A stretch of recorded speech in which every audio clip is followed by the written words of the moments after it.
Good morning. Hello, kakapsat. Magandang umaga. Shout out sa inyo lahat. Ito, kaluto na ako. Umalis na yung anak ko pumasok na. Kaluto na ako ng baon. At ako naman ngayon ay mag-almusal. Tapos kumain. Uminom ng gamot. Maintenance. Yung iba wala pa nga bukas pa ako makabili sa barko. Ganun pa rin. Bababa, aakyat ang dugo ko, ang heartbeat ko, hindi na bumababa.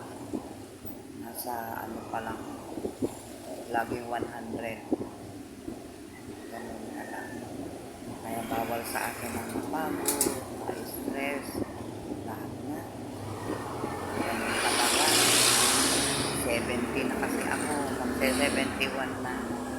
Salamat kay Lord at inabot ko mga edad na to. Lahat na mag-iingat. Ako naman nag-iingat din kaso hindi rin natin masabi kasi mahirap lang. Mahirap lang ako. Pinanganak akong pobre. At kahit pobre, nagsisikat naman. Kahit pa paano. Minsan talagang gipit na gipit. Kapit talaga. Akin. Hindi talaga bibitaw. Kay Lord. Siya lang talaga ang aking provider. Siya. Wala siya. Wala rin ako sa mundo. Kaya umpisa na natin. Nakain na tayo.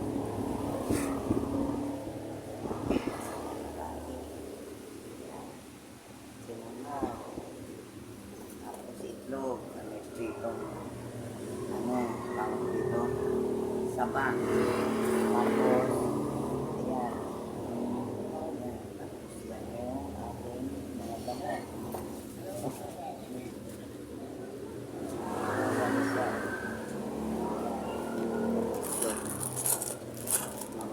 Pagkatapos kong kumain, almusal muna tayo. Kapsat.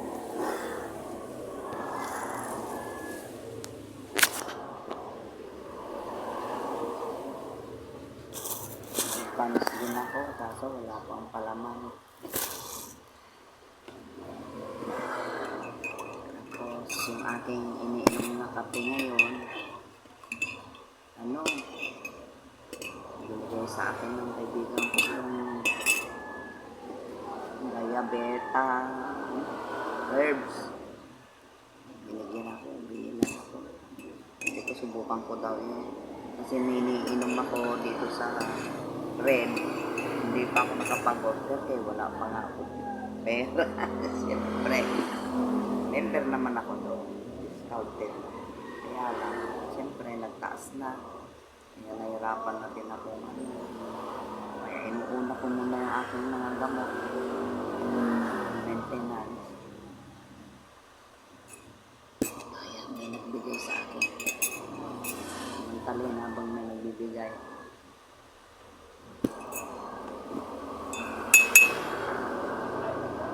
Kaya ang itlog, hindi nawawala. Laging meron. Mura lang kasi yung itlog. 20.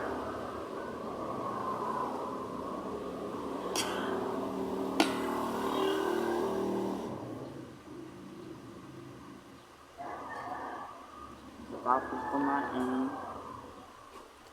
inom ng gamot, tapos inom ng gamot, pahin ng konti, tapos maglinis-linisin mga bakuran. Anak, kapansin nyo, bakit katabi ko lagi yung luma kong sasakyan? Kasi dati, maluwag ang kusina ko. Pinagawa akong garahe. Kaya, yung makikita nyo, nagay yung sasakyan. Kasama namin sa loob ng bahay kasi wala akong paggarahe Dati nando sa labas. Sa malayo-layo din dito, dun sa harap ng kapitan namin. Kaso may bayan. Hindi ko kaya. Pagbili ko na lang ng gamot. Kaya sinikap ko na itaas. Mga bakal-bakal na lang. Plywood. Ayun. Yan.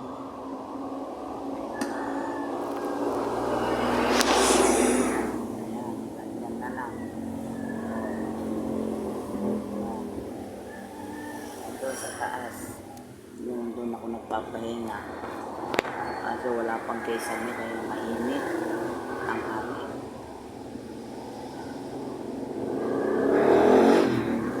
kasi ang dinding ang pader niya ang dinding ay yung yero yung dating bubong ko na luma yun ang pinandingding.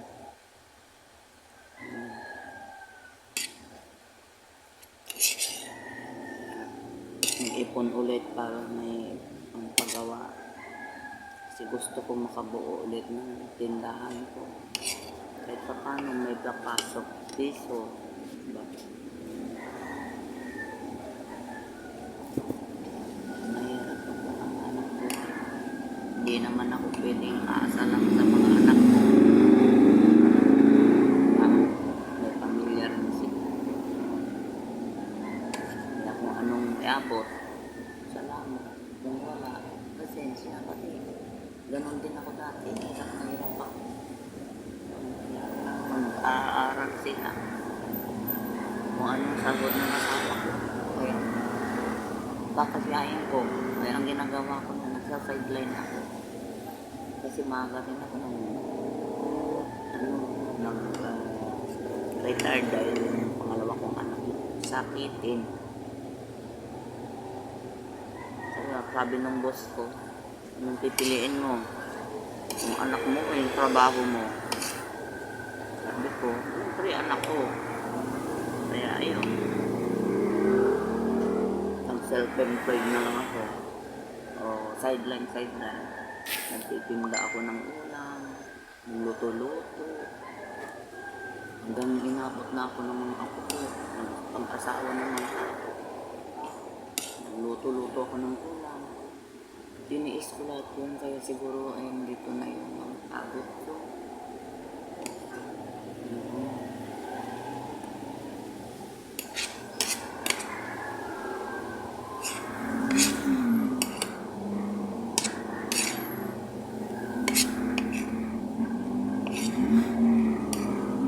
Lalo na ngayon, wala akong katawan. Namatay na.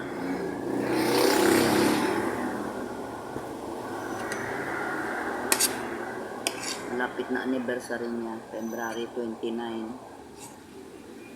Kaya lang, walang 29. Kaya gawin namin sa 1. 1 na lang. March 1. Anniversary niya kasi February 29. Big year yun.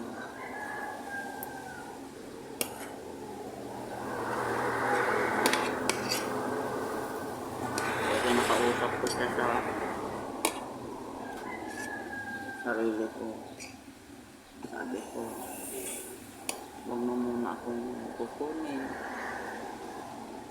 Sabi mo kay Lord. Kasi gusto ko muna makita kung ano talaga, magiging kalagayan, future ng ating mga anak ako. Kung wala na ako. Gusto kong makatapos yung mga apo ko. Kaya lang kung hindi nasasaloobin ni Lord, wala akong magagawa. Siya lang ang nakakaalam. Diba? Tingnan mo nga, kahit walang-wala ako. Parang ako rin ang kumikilos. Meron. Meron. Ano pa kaya sana? Lord, thank you, Lord.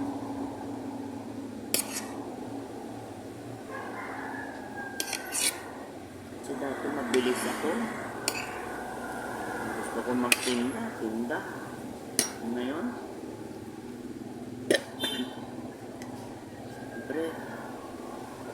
Hinahinom mo na yung gamot. Imbes na pambili ko na sana na kahit kapirasong gulay para itinda ko. Lutuin ko tapos ulam-ulam na dyan, bibili. Yung matira, at least may pagkain na kami. Hindi na ako bibili.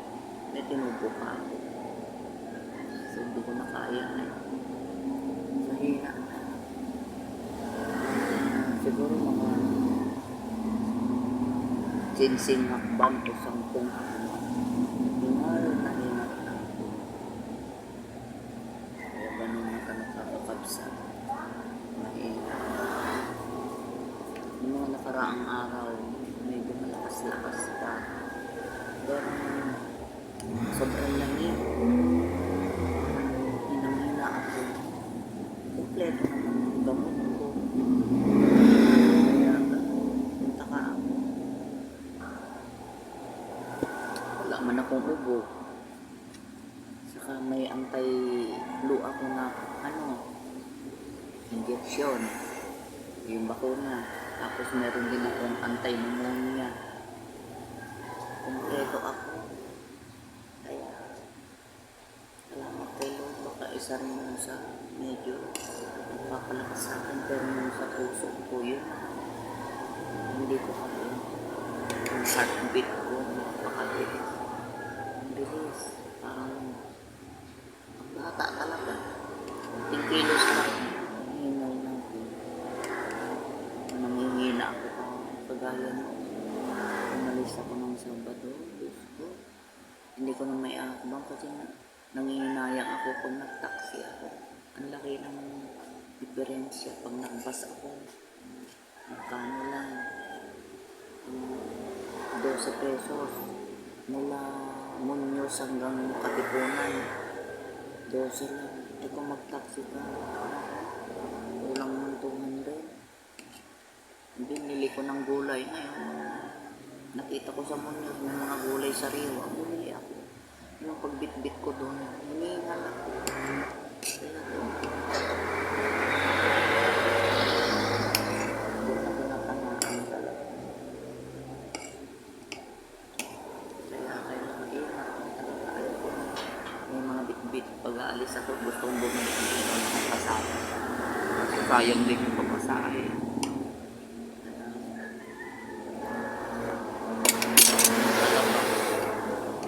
Sabi ng doktor, pag umaga, hindi pwede pandesal lang o ano.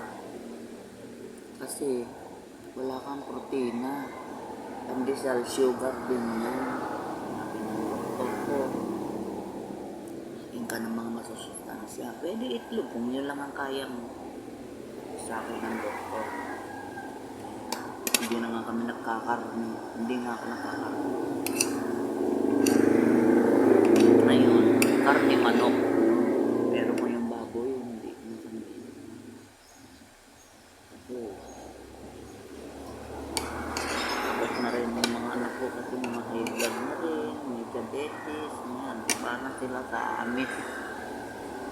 Yung yumaong asawa ko, diabetes na rin.